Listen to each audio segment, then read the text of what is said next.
Dans cette vidéo, on va voir la méthode de Newton. C'est une méthode qui permet de résoudre l'équation f de x égale 0, où f c'est une fonction qu'on connaît et dont on connaît la dérivée. Comme exemple, je vais prendre f de x est égal à x carré moins 5, c'est-à-dire qu'on va résoudre l'équation x carré moins 5 est égal à 0. Pour résoudre l'équation, on va s'appuyer sur la courbe représentative de la fonction x carré moins 5. Donc c'est une parabole qui, en 0, vaut moins 5. Et donc ce qu'on cherche, c'est la valeur de x pour laquelle f de x vaut 0, c'est-à-dire l'abscisse de ce point-là et de ce point-là.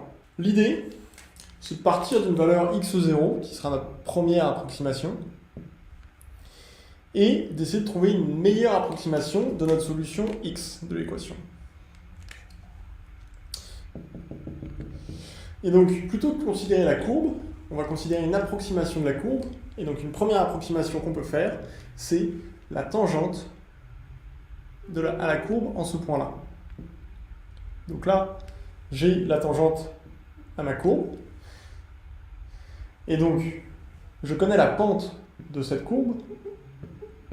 Elle vaut f' de x0. C'est la dérivée de ma fonction au point x0. Je connais également l'ordonnée de ce point, c'est f de x0.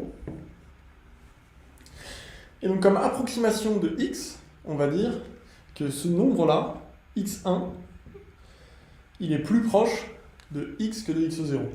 Alors, ensuite on va essayer de calculer x1. Donc je connais la pente, ce qui veut dire que je sais que f' de x0, la pente, c'est égal à delta y divisé par delta x.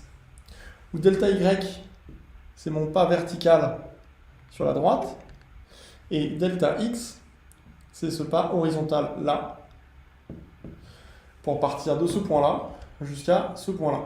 Donc delta y, je le connais, je suis parti de f de x0, et je suis descendu jusqu'à 0. Donc delta y, il vaut f de x0. Et mon delta x, je le connais aussi, c'est la distance qu'il y a ici entre x1 et x0, c'est-à-dire que c'est x0 moins x1.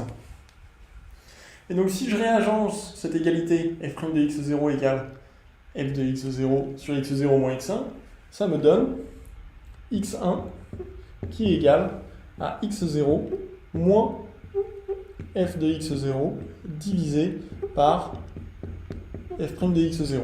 Donc ça me donne une deuxième approximation qui est meilleure que ma précédente. Et donc c'est une méthode itérative, c'est-à-dire que je vais pouvoir répéter cette étape x1, je vais pouvoir de nouveau considérer la tangente à ma courbe en ce point-là, qui a pour coordonnée x1, f de x1.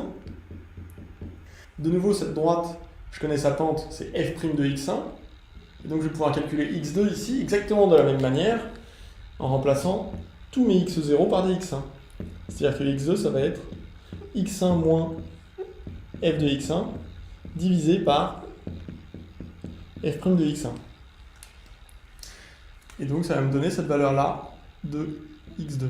Et donc cette étape, pour passer de x1 à x2, je peux la répéter pour x3, x4, et de manière générale, je peux définir xn plus 1 comme étant xn, ma valeur précédente, moins f de xn divisé par f de f' de xn. Donc la même chose qu'avant, mais avec le xn qui remplace x0.